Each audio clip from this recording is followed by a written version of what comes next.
पैसा एक ऐसी चीज जिसे भिखारी से लेकर बिलियनर तक हर कोई इसे पाना चाहता है। ये सिर्फ कागज का टुकड़ा नहीं पर अपने आप में ही एक नशा है। पैसा एक ऐसी भाषा है जिसे पीएचडी करे क्लार्क से लेकर अनपढ़ एमएलए तक सब जानते हैं। ये पैसा ही तो है जिसने जंगलों में रहने वाले इंसान को इन बादलों को छूती इमारतों से लेकर हवा से भी तेज दौड़ने वाली गाड़ियों में बिठाया। पैसा एक ऐसा कागज का टुकड़ा जिसकी खुद में कोई औकात नहीं पर ये आपको दूसरी चीजों की कीमत बताता है। अब सवाल ये है कि पैसे में आखिर इतनी ताकत आई कहां से? चलो थोड़ा डिटेल में समझते हैं। आज से हजारों साल पहले इंसान लेन देन के लिए बार्टर सिस्टम का यूज करता था, जहां एक चीज खरीदने के लिए आपको कोई दूसरी चीज देनी पड़ती थी। यानी किसी के पास चावल है और उसे शुगर चाहिए तो उसे एक ऐसे इंसान को खोजना होगा जो शुगर बेचना चाहता हो और साथ ही उसे चावल की जरूरत हो। ऐसी कई प्रॉब्लम्स की वजह से लोगों ने कुछ अलग सोचा और शुरुआत हुई कमोडिटी की। इंसान ने उस हर एक चीज को पैसा बना दिया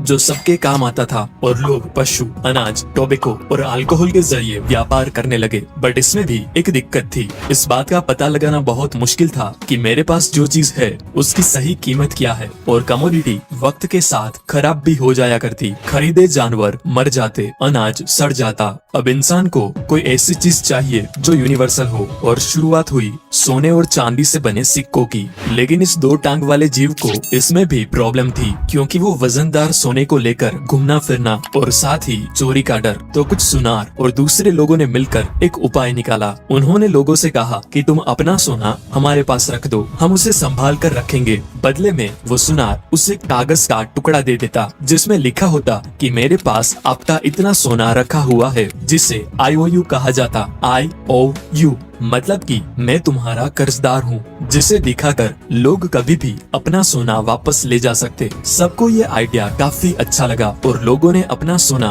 उसके पास रखना स्टार्ट कर दिया। लेकिन फिर कुछ टाइम बाद सुनार लोगों को रियलाइज हुआ कि ये सिस्टम बनाने के बाद ऑलमोस्ट कोई भी इंसान अपना सोना लेने वापस आता ही नहीं और सब बस उस रसीद के जरिए ही व्यापार करने लगे थे, क्योंकि सबको यकीन हो गया था कि रसीद है मतलब सोना भी होगा ही। अब ये चीज समझने के बाद सुनार लोगों को लालच आ गई। अब उनके हाथों से बनी रसीद ही पैसा बन गया था। इसीलिए उन्होंने फर्जी रसीदें बनाना स्टार्ट कर दी। उनके पास तो सोना होता भी नहीं था, लेकिन फिर भी वो ज्यादा रसीदें बनाते जाते। ऐसे स्टार्ट हुआ दुनिया का सबसे बड़ा लीगल स्कैम जो आज भी चल रहा है। वो सोना संभाल के रखने की दुकान दुनिया की पहली बैंक थी और वो रसीद दुनिया की पहली करेंसी माने नोट। अगर मैं आपसे पूछूं कि एक बैंक कैसे काम करता है तो आप कहोगे कि हम जो पैसे बैंक में डिपॉजिट करते हैं उसी से बैंक दूसरों को लोन देता है और उस पे कुछ इंटरेस्ट चार्ज करके बैंक प्रॉफिट कमाता है। Simple, right? अब इस एक्सप्लेनेशन के हिसाब से बैंक की ऑपरेशन कुछ ऐसे होगी जैसे कल सुबह आप 1000 रुपए डिपॉजिट करने के लिए बैंक पे गए।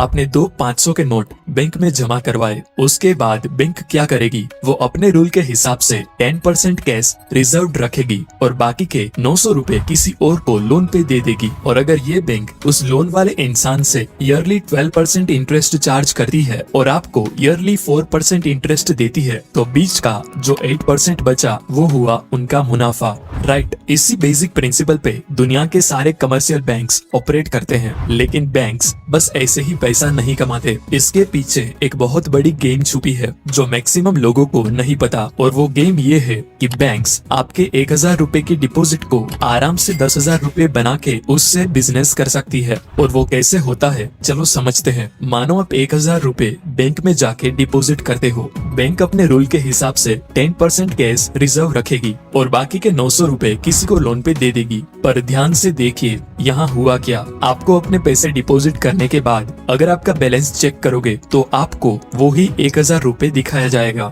और इधर जिस इंसान ने लोन के लिए अप्लाई किया था और बैंक ने उसे लोन दिया वो भी अपना बैलेंस चेक करेगा तो उसको भी 900 रुपए दिखाई देंगे। इसका मतलब आप दोनों के हाथों में 1000 और 900 रुपए की परचेजिंग पावर है, जबकि एक्चुअली उस बैंक के पास बस 1000 रुपए ही कैश है। मतलब उस बैंक ने बस अपने कंप्यूटर पे कुछ नंबर्स टाइप करके मार्केट में एक्स्ट्रा 900 रुपए की करेंसी क्रिएट कर दी, जो कि ऑफ कोर्स वर्चुअल है क्योंकि उसे बैक करने के लिए कोई कैश तो है नहीं। और ये खेल सिर्फ यहाँ खत्म नहीं होता, ये बहुत आगे जाता है। जैसे जिस इंसान ने 900 रुपए का लोन अप्लाई किया था, उसने ऐसे ही तो लोन अप्लाई नहीं किया होगा, उसे भी वो 900 रुपए कुछ खरीदने के लिए चाहिए होंगे। और जब ये पैसा खर्च करेगा तो ये पैसा सिंपली उसके अकाउंट से ट्रांसफर होके किसी और के अकाउंट में जाके डिपॉजिट हो जाएगा और बैंक फिर से इस 900 रुपए का 10% रिजर्व रखेगा और बाकी के 810 रुपए फिर से किसी और को लोन पे दे देगा। ऐसा करते करते एक बैंक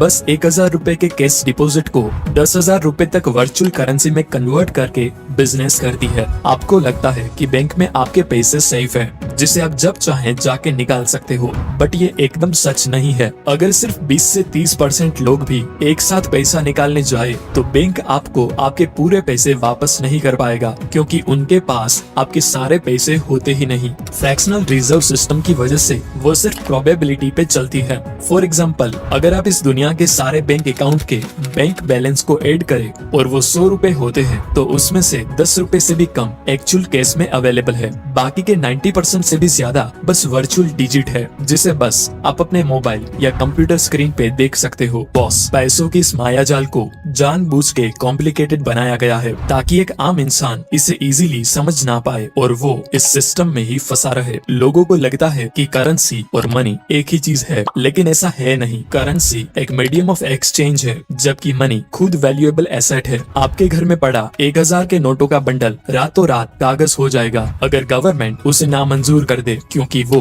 करेंसी है। लेकिन आपके घर में पड़ा सोने का सिक्का, चाहे दुनिया की कोई भी गवर्नमेंट कुछ भी बोल दे, उसकी वैल्यू उतनी ही रहेगी जितनी वो है। देखो बॉस, दूसरे इन्फ्लुएंसर्स आपको जो भी बोले कि गोल्ड बॉन्ड्स खरीदो, डिजिटल गोल्ड लो, गोल्ड के ETF में पैसा लगाओ, ये करो वो करो, वरना फलाना टैक्स लगेगा, ठिकाना टैक्स लगेगा, मैं कहूँगा रियल गोल्ड भी खरीदो, क्योंकि लाइफ के कुछ डिसीजंस टैक्स के आधार पर नहीं लिए जाते। अब आपके पास कहाँ 500,000 करोड़ है कि आपको 2-4% टैक्स की भी फिक्र करनी पड़े। और सच तो ये है कि पेंडेमिक के टाइम रियल माल ही काम आता है। आप किसी को अपना गोल्ड बॉन्ड का सर्टिफिकेट दिखा के पूरे साल का राशन नहीं खरीद सकते, लेकिन घर में पड़े सोने का एक छोटा सा हिस्सा फेंक के पूरे साल का बंदोबस्त किया जा सकता है। ये कागज सिर्फ भरोसा है और भरोसे पे ही दुनिया कायम है।